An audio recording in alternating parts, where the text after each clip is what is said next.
Oh, sorry, I'm late. It's been one of those days today. I've only just got back from work.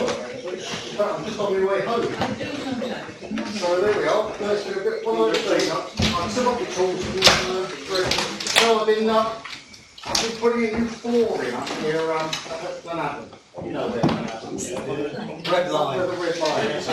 Over that way. Yeah. And yeah, it's been a bit, I don't know, it's a bit old for this really, falling out on the ground, but there we are. Yeah, anyway. But yeah, so I was a bit late finishing, so I was straight to work, so I hate indeed, but there we are. You've taken your time. Well, I know. Well, I got stuck actually, because I was coming down that little road. You know that little road, there's a little road that comes from the Glenavon. Yeah. And it's a single track road, and it just, you know, if you're not careful, you end up coming back in the pretty awful. Anyway, I was going down there, and there was this AA van just stuck there in the road, just sat there in the middle of the road. An AA van. So I just, well, pulled up behind that. I mean, what could you do? Really, it's like, I'll be on the phone or something, or maybe there's something going on. So waited a minute or two, nothing happened. So I thought, I'd better go and check. So I got out of the car. Went up the side of the AA van and I just tapped on the window. And the driver, he wound the window down. He's in floods of tears. I've never seen anything like it. He was pounding his eyes out. He really was. It was a dreadful state. Really upset. Terrible. Find out what the problem was. Well, I'm not sure, but I think he might have been heading for a breakdown. So it's the way I Come on, let's have a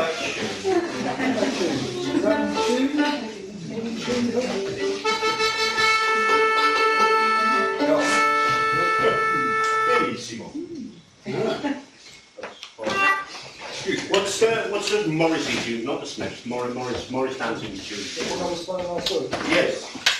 That's a bunch. That's a punchy. Have a go at that. How's that? It's got some It's got some words, and it's the dance to sing, the start, the chant it and sing it. It's something like, oh dear mother, what a fool I've been. 6 young fellas came a-courting me. 5 were blind and the other couldn't see. Oh dear mother, what a fool I've been.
I know where Bunkum is.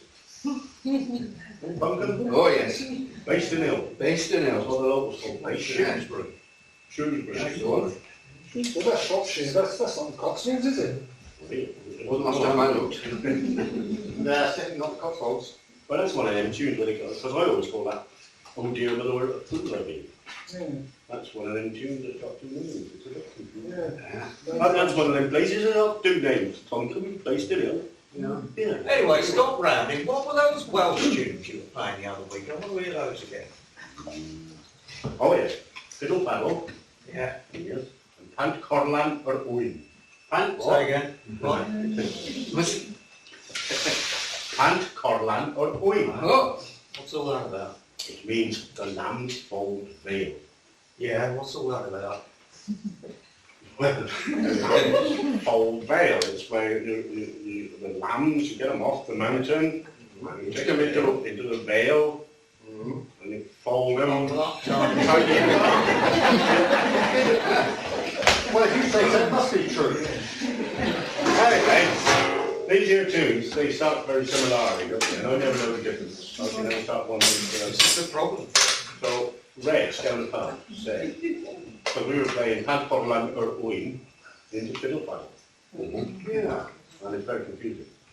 I always get lost. Well, they're always the same at the beginning. They're the Yeah. same at the beginning. so it shouldn't matter which way you play them, should it? Well, it shouldn't, but Red happens if you play fiddle final into Pant, Corlan or Oin, everything works out. All falls in place. Well. Tell me if it goes. What key is it in? G. Oh, people's key to G. So, the other way round. Fiddle final first. Fiddle, Paddle fiddle is the English. You started thinking, so I didn't know you.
What's all this about? What's all, yeah, what's going on here then? No fiddle. Well, I don't know. This coming out to a session without anything. Well, it happened to me once. I mean, I was supposed to be playing a wedding, and I turned out to have a fiddle, but I did a proper job. I didn't bring the case all the time. Well, it's easily done. I mean, I've come out now without a bow in the case, but that's all right because you can just play violin like a ukulele all night long.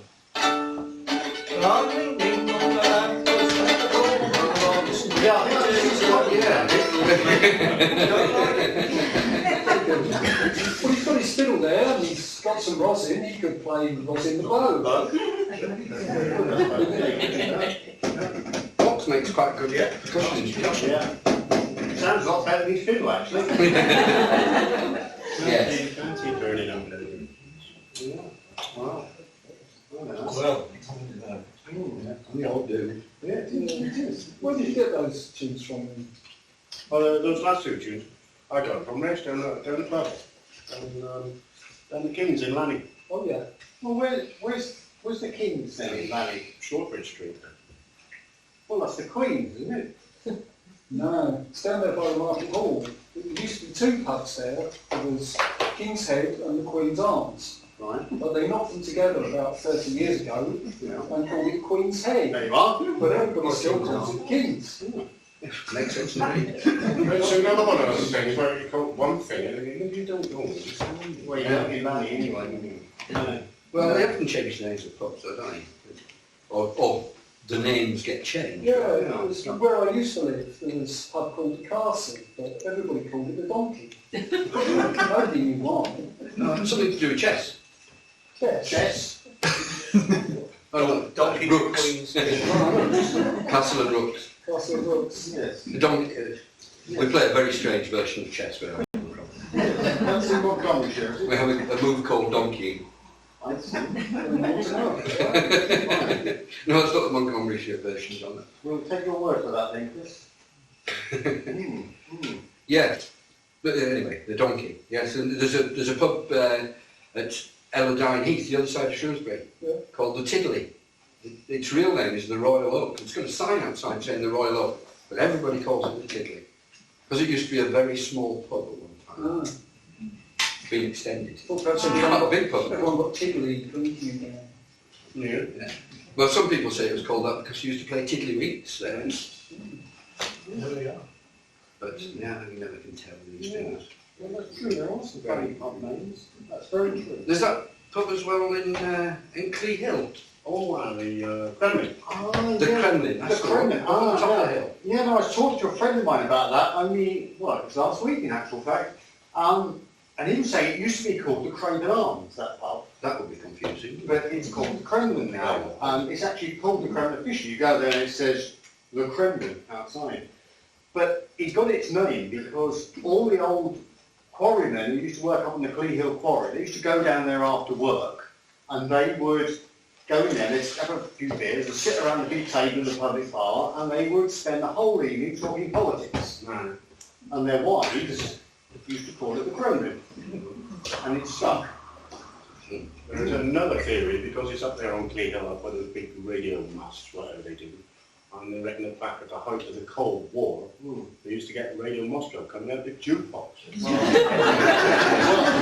Well, there's nothing between Clee Hill and Moscow, is there really? Up in the Midlands. No, but, There was a well-known blonde who used to frequent that pub.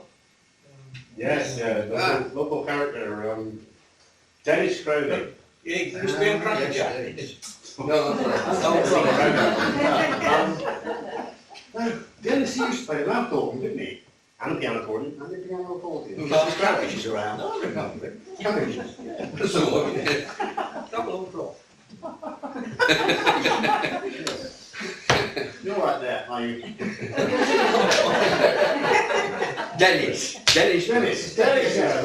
he was the other one. That's Yes, the one. yeah, he's the man who taught me the Clee Hill boot dance.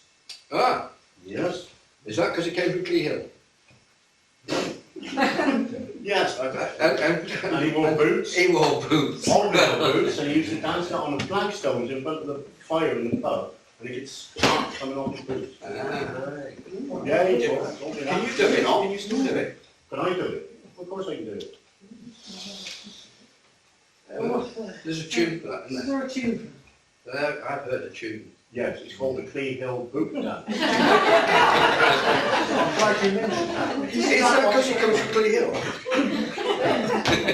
Is it that one that starts off like, oh Joe, the boat's going over? Very, very simple. Oh, Joe, Do you know the Do you know that one? Pete? Well, I don't know. You started off. This one.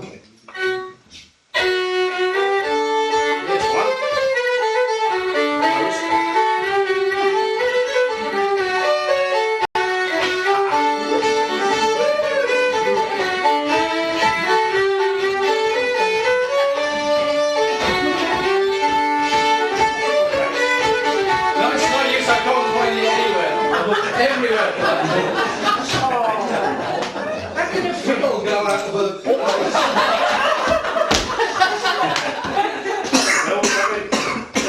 No, I haven't. Do I look that stupid? Well, no. You must have been home, haven't you? Yeah, I've been home. No, I've been everywhere. It's in a locked car. It's disappeared from a locked car. Complete mystery. It's one of those locked car mysteries. Yes, it is. Send for John's report. Yeah, that I think that will help. But the main problem is, sorry, Pete, as well. No, I'm supposed to be playing here tonight, and I'm going to look alright full without anything to play. More of a fool without anything to play. No, I mean, what do you know? I don't understand. It's not going to work, is it? Yeah, I can do that, but no, I need an instrument to play tonight. I'm going to be rather silly without it. Well, I suppose I could make something for you. Yes. By tonight? Yes, I guess I could. I feel inspired. Yeah, I've got about 10 minutes, John. Well, it's worth a try, isn't it? It's better than what you've got at the moment. What? Having a go, isn't it? It's true enough, John. It's true. Now, I've just come from work. I know what we're talking about. Yeah. Good. We put this down. Now, you keep your eye on that ground, so I don't want that disappearing. Right? I don't want that going. Got my tools. And I've got a few on cuts of wood again. Got a few bits and pieces. But I need some material. But I need a few more things, I think, really. Inspiration. Well, Yeah, it's got your bag. Yeah, what you got? yeah, John. It'd be great if you could make an instrument out of this. There you are. Oh! Well, I'm inspired, but I don't know if I'm inspired about making it. Oh, no, here we are. Here we are. Keep going. Oh, wow. There you are. Yeah,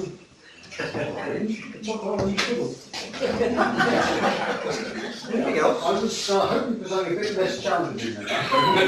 What else have you got in there? Well, all I've got left in here is 2 tins of cat food.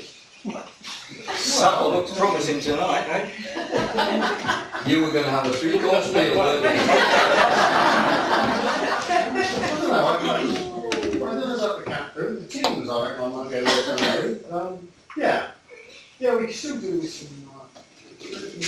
Anyway, have a look around and see if there's. I'm not sure about these, to be honest with you. Hey, look at that. I'm bit of wood there. Right, okay, that's going to be good. That's going to be great. I don't know about this though. I mean, I don't know. You look as if you could do a bit of vitamin C, but you are. And there you are. It'll build up your strength. I'll just stick with the cat food. I think I can probably do something with that. And the old concertina case. That'll be good. Won't be tools. All of these things. Right, just give me a minute or two. Just tell a few jokes or something, and amuse yourselves. And I'll see what. Oh, what have you got there, mate? That's absolutely fantastic. Look at that. A broom. Just what I wanted.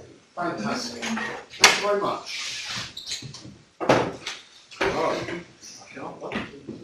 Remember this time? Yes, the click hill. Yeah, it's all right. We're going to do the 3-hill boot camp. Are we ready? Here we go then.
come up with. No idea. No idea. Here he comes. What's something? Here. Give me long, did you? Yeah. Oh! Maybe it comes to the end. Good Lord. Wow. Sure, I don't know if that proves a bit short. There we are, Philip, look. Could you have wished for anything better? John, I hardly know what to say. Nothing makes compliments.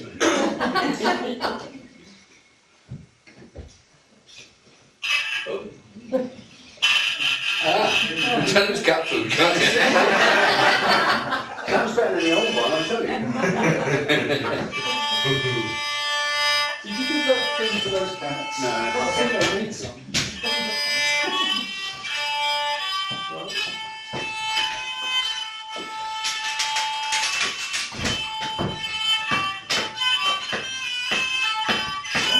Oh, there we go.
That's quite astonishing, John. I hardly know what to say. I don't think I've seen anything quite like it before. I'm sure I'll catch on. Well, and don't take this the wrong way, but it's not my own fiddle. And you know, I've had it for years. It's been in the family for years, and you know, I'm really at my wit's end to think what's happened to it and how I can get it back. Perhaps you should tell the police. They won't be interested. Well, not unless it's a Stradivarius. No, I think Phillips. that's the trouble with the police, isn't it? Unless it's Tim Phillips. well, They'd you know. be interested in talking to him about.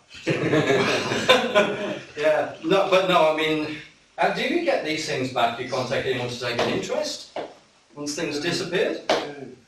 What we really need, we want somebody in the community, like somebody who could, you know, sort all these things out, find stray dogs and find out who trashed the telephone box last night, you know. Somebody like, you know, in the old days, these are the old constables and the old watchmen who do that sort of thing. That's what we really need. Yeah. There's that family up at Trevegway. Ooh, do you remember them? Good stuff like that. It's a young lad now. Oh, David. Yeah, David, that's him, yeah. You know, he's got a bit of a seeing eyes. Seventh son of a seventh son. Yeah, it was that thing the other week, wasn't it, with David? Some sort of cow disappeared. Down me with a look around. Oh yeah, well, it would if he hit you. Well, they're a funny family, there's no doubt about it. There was his father, that when everyone in the village was pregnant, they got him straight away, and he'd know whether it was a boy or girl. If he was boy or girl, he'd be right. No, you can't mock Pete. There was something about these families, they used to know things. there is a lot of truth in a lot of those folk tales, as it were, and remedies. Stuff. A lot of strange things. Well, there's always somebody that knew the remedy for things, wasn't there? Knew which herbs to pick, and maybe it was just psychology, like that guy on the telly, Darren Brown. Yeah. But he knew which herbs to pick. People used to say that making music was a way of getting in touch with the spirit world. And be able to get in touch with some special powers. There's lots of people that are said to have special powers, and they do things like when they wanted to adopt their special powers, they would change from being their normal self. They would change by turning their coat inside out. And by turning their coat inside out, they become a different person.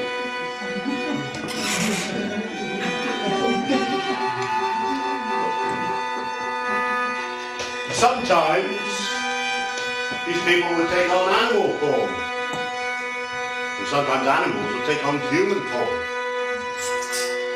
A little girl was rolling a glass ball down the street, and the ball rolled into a garden of a strange house. She had not noticed this house before.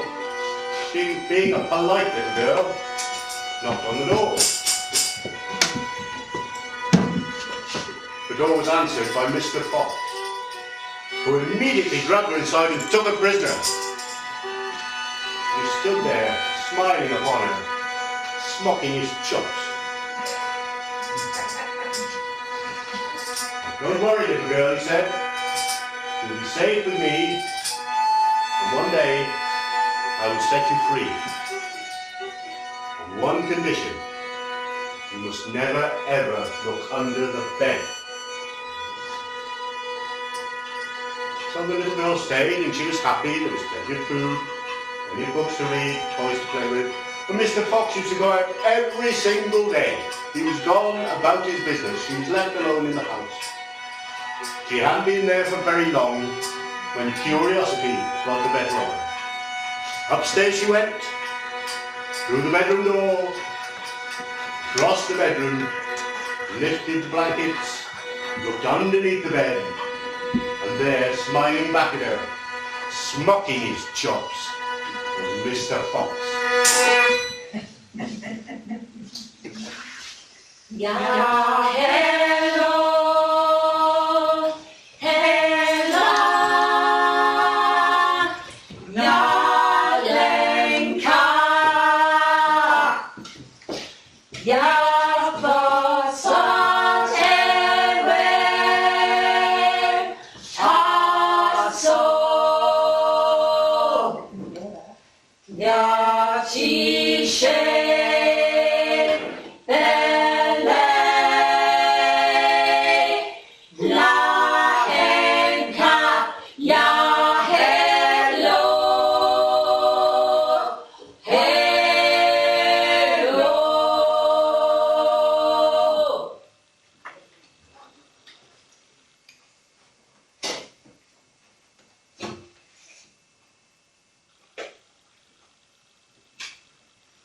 In the village, London, where I live, like a lot of places, they used to believe in conjurers, and the conjurers knew everything.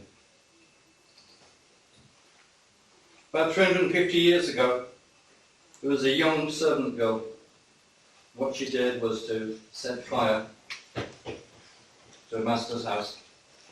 And in the confusion, what actually happened was that she robbed him, took all his money, gold and silver, and hid it under a hedge.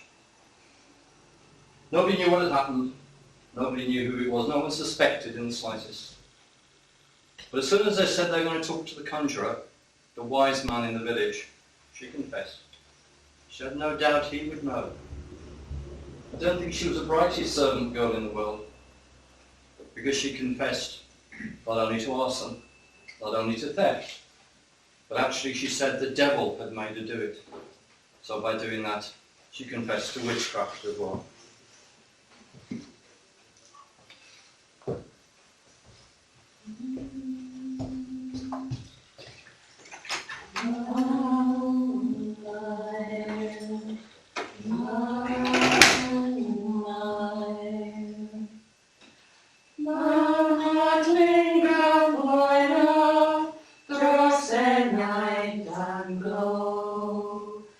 One hand o'er the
Rwedai wrthach I put a stori, fedre I fynd yn drystan trosti, a chwaith ni ddwed a fan y gwir a sai, dim ond y gwir.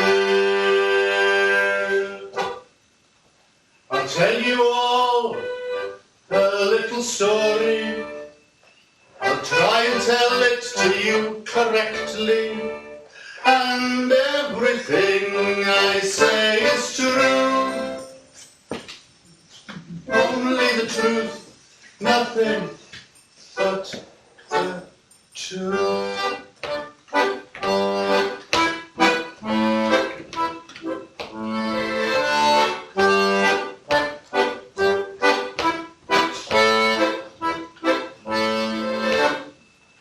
David sold his soul to the devil. And the terms of the bargain were that the devil would have David's soul to burn in hell for all eternity after his death. Whether on the day of his death his body was taken off the left-hand side of his bed, or whether it was taken off the right-hand side of his bed. Either way. And whether on the day of his funeral his coffin was taken out of the front door of his house, or whether it was taken out of the back door of his house, either way. And whether he was buried inside a church or outside the church, either way. And the other side of the bargain was that the devil would give David magic powers. And David the rabbit, he quite fancied the idea of having magic powers, that's why he sold his soul to the devil. And he didn't use his magic powers for any special purpose to do anyone any good. He just wanted to have a bit of fun. So for instance, the devil provided him with magic horses which could speed through the air at an incredible speed. And if one morning David fancied buying a cake early in the morning from the bakery in the village of Treveglis in Montgomeryshire where he lived, and if he felt like presenting that cake to the King of England in his palace in London town in time for breakfast, he could do so. by getting on the magic horses which the devil had given him. And he would get back to his home in Treveglis in time for 11's. Having suffered no ill effects except that on one particular occasion he lost his garter on the spike on the top of the spire of Treveglis Church.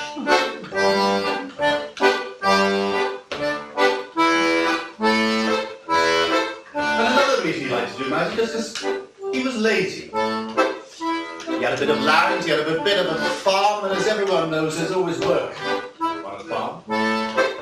But David wasn't keen on work. So the devil gave him a stick, a magic stick with a little compartment in the end. And in the compartment there was something buzzing around. It looked a bit like a fly. Sounded a bit like a fly, but it wasn't a fly. It was one of the devil's imps. And when David Hiralik had this magic stick with him, well then he could make inanimate objects do his bidding. So when it was time to thresh the corn, he'd go into the barn, take off his boots to rest his feet, and the boots all by themselves would kick the sheaves of corn off the pile, and the threshing flail would thresh the corn all by itself. And David would just sit there playing his violin. Some people say that the violin is the devil's own instrument. Though there are other people, mainly violin players, who say that the squeeze box is the devil's own instrument. But be that as it may, David's favourite tune, it was a tune that happens to be called The Devil's Dream. And it goes a bit like this.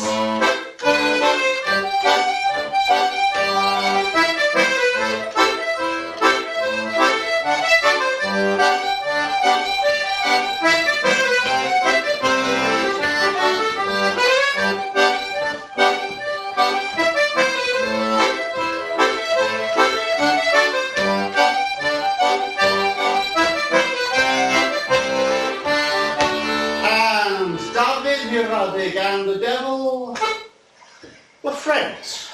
A strange sort of friendship. An uneasy, awkward friendship. But the thing is, David enjoyed doing this magic, so he was grateful to the devil for giving him the power to be able to do it. So he sort of liked the devil. And the devil, he liked the fact that David Hiralik had sold his soul to him, because he was looking forward to roasting his soul in hell for all eternity.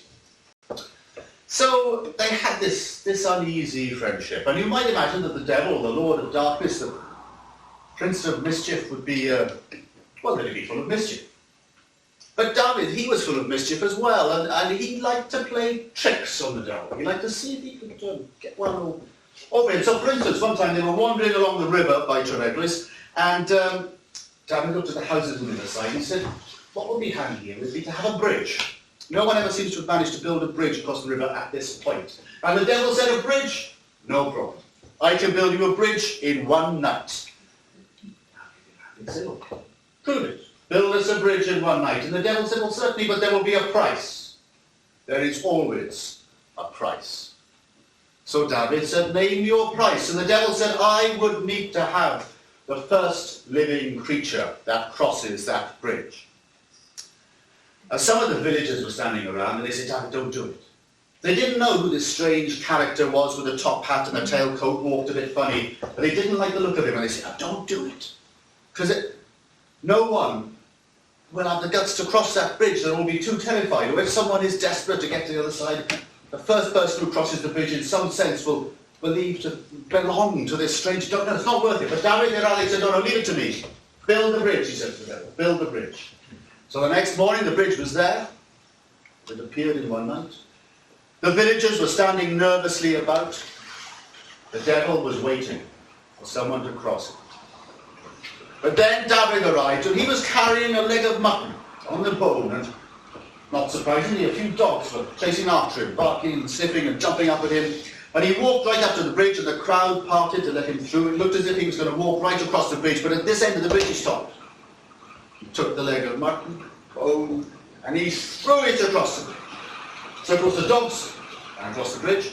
The first living creature to cross that bridge was a dog. So that was the devil's payment. Whether the devil had the dog's soul to burn in hell for all eternity, I don't know. Because as to whether a dog has a soul, that's a bit of a moot theological point, which I will not go into at the moment. But maybe it became one of the hounds of hell. But it wasn't what the devil had in mind. The devil felt cheated. He expected the first creature to be a person. He felt he'd been hard done by, he'd been played false, and he got angry, he got upset, and the more angry and upset he got, the more David laughed at him, and the laughing around thought, he might be the Prince of Darkness, he might be, but he's a fool, I'm lucky him, no problem. And he should have known better, because that trick's been played on him before in other places like Devil's Bridge in Culture. And the devil didn't like being loved. So the devil got more angry. And the devil thought, okay, maybe David Heradic has played me false this time. Maybe he is laughing at me this time, but I will have the last laugh. Because at the end of the day, when David Heradic dies, as die he must one day, I will have him. I will have his soul to burn in hell for all eternity. Whether on the day of his death his body is taken off the left-hand side of his bed, whether it's taken off the right-hand side of his bed. Whether on the day of his funeral his coffin is taken through the front door of his house or the back door of his house, whether he's buried inside a church or outside a church, I will have him in the air.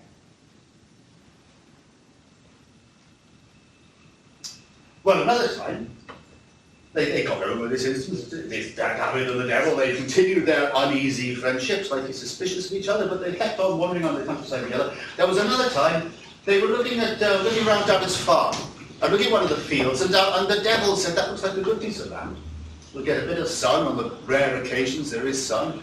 I'm sure it'll get plenty of rain around here, but it's reasonably well drained. I should think you could get quite a nice crop off that piece of land, that field." And David said, "Yes, would you like to share next year's crop?" And the devil said, "Certainly, but if we make a bargain, you must define the terms of the bargain. How shall we divide the field?" And David said, "Well, one of us will have what grows above ground, and the other what grows below ground. You choose."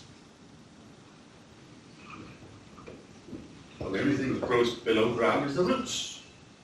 It's no use. He said, "I'm having what grows above ground."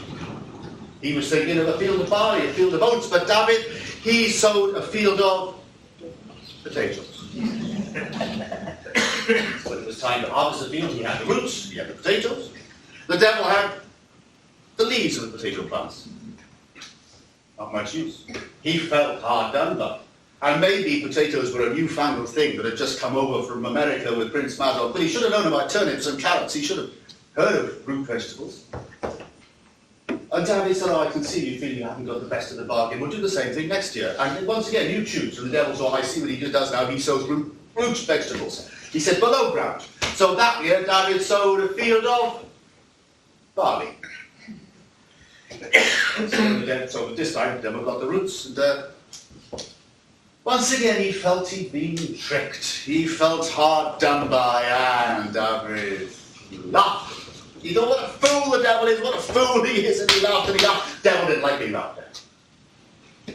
Devil thought, "Well, never mind, he may be laughing at me now, but I will have the last laugh, because when he dies, I will have him on his soul to burn in hell, whether left-hand side of the bed, right-hand side of the bed, front door, back door, inside the church, outside, and I will have him." Well, time went by, and they made it up. They continued their friendship, and there was another time they kept on, they were very much creatures of habit, like a couple of old friends, walking around the place. But this next time, David had his gun with him. He wanted to shoot some rabbits. They were making a nuisance in the crops, and they're quite good to eat if you get one. And the devil hadn't seen a gun before. And he said, "What's that pipe you're carrying about?" And when he used the word pipe, because it looked like a bit of metal pipe, that gave David an idea for another trick. He said, "A pipe? Well, it's a tobacco pipe," he said. He said, "Have you heard of tobacco? A newfangled thing comes to the Americans, you burn it and you breathe the smoke."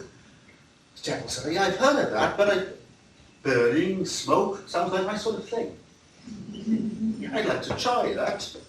And David said, oh, if you will go, I'll put some tobacco in it. So he got some gunpowder, he rammed it into his gun. He got some shot, he rammed it into his gun. And he said, you put that end in your mouth. So the end of the gunpowder went in the devil's mouth. And then David said, at the other end there's this device. And it makes a spark with a flint in the metal. And then that sets the tobacco burning. Do you want me to set it off? David said, whoop. So David pulled the trigger. Bang!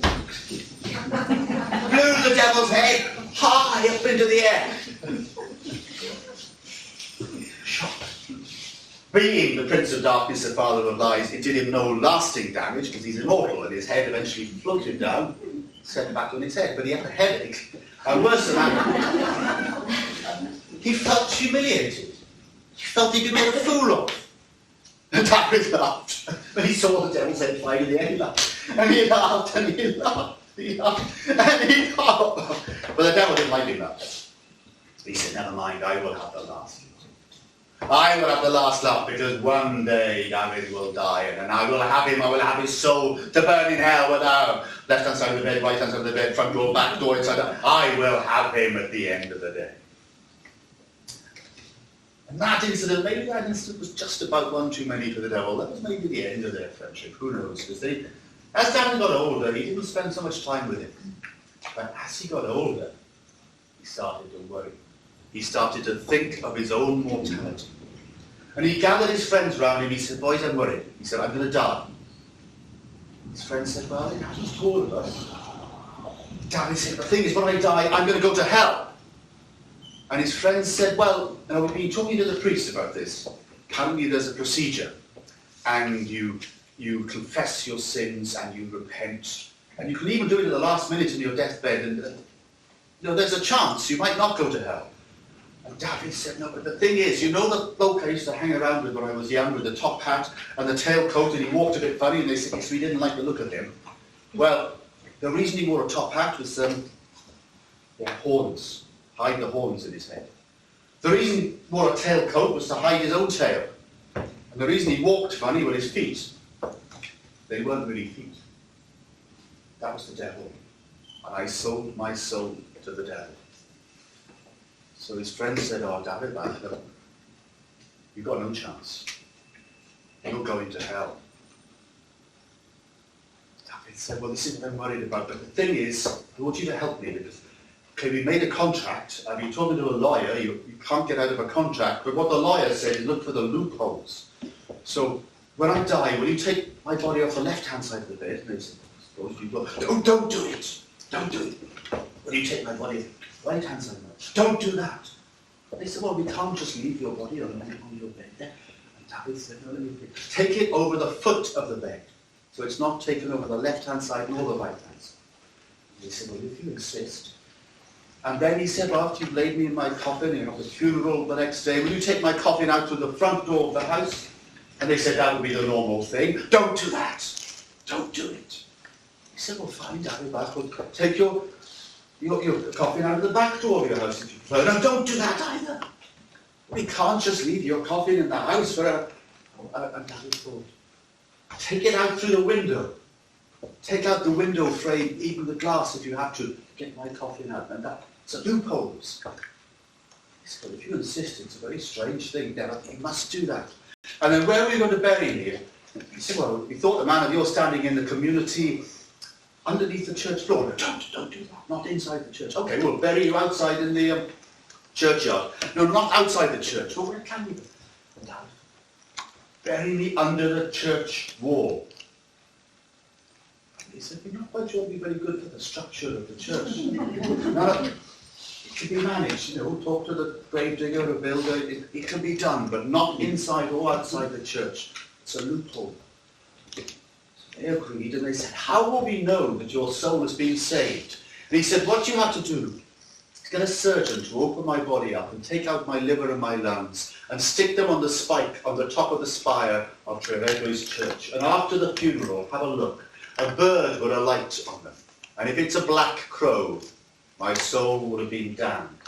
The devil will have my soul. But if it is a white dove, then my soul will have been saved. They said, that's a strange thing to ask, but we'll see So, time went by and eventually David died. And his friends did as he asked. They took his body carefully over the foot of his bed and laid him in his coffin. They had the wake, and the next day friends and neighbours and family gathered for the funeral, but they carefully removed the window frame and glass and took his coffin out of the through the window. And then the gathered people, they started singing a prayer for his soul.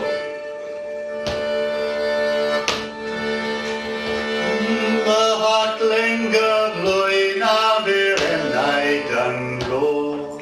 And handelt the brumma van eglus or a perren wedi as I say wipe and die. Cadw en air an farwol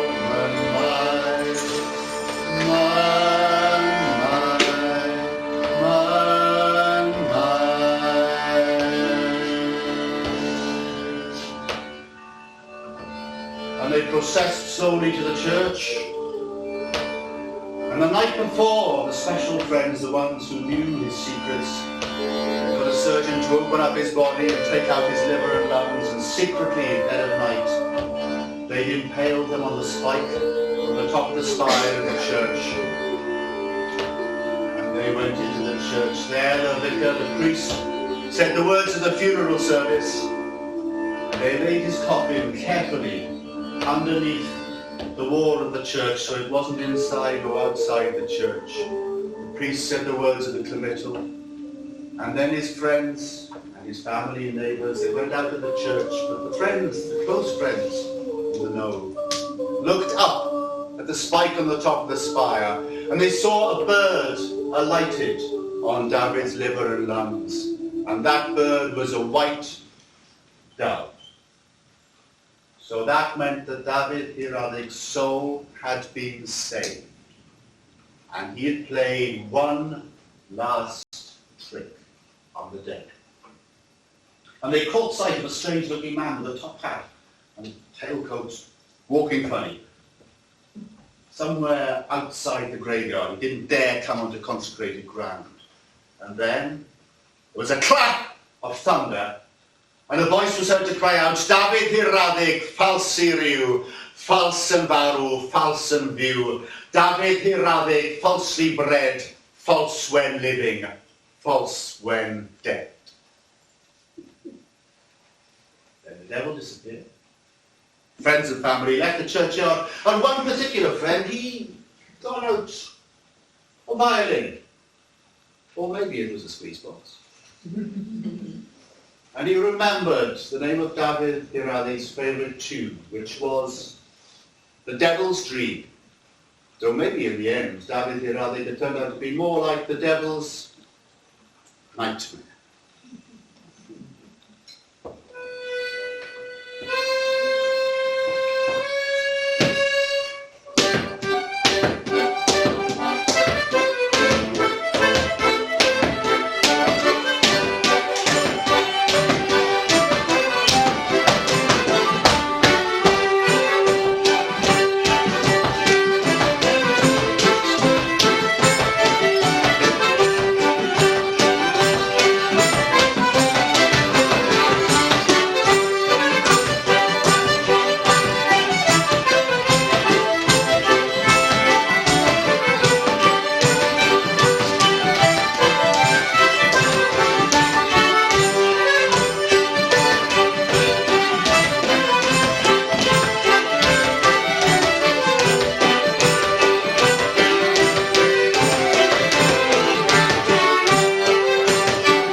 So what have you not seen one of these before?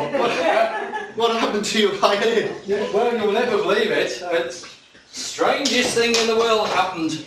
Came out this morning, this evening. It's evening by now. Hey, fiddle.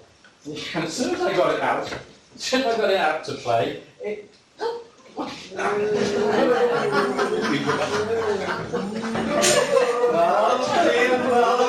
fool I've been. 6 young fellas come a courting me. 5 would blind and the other couldn't see. Oh dear mother, what a fool I've been. Oh dear mother.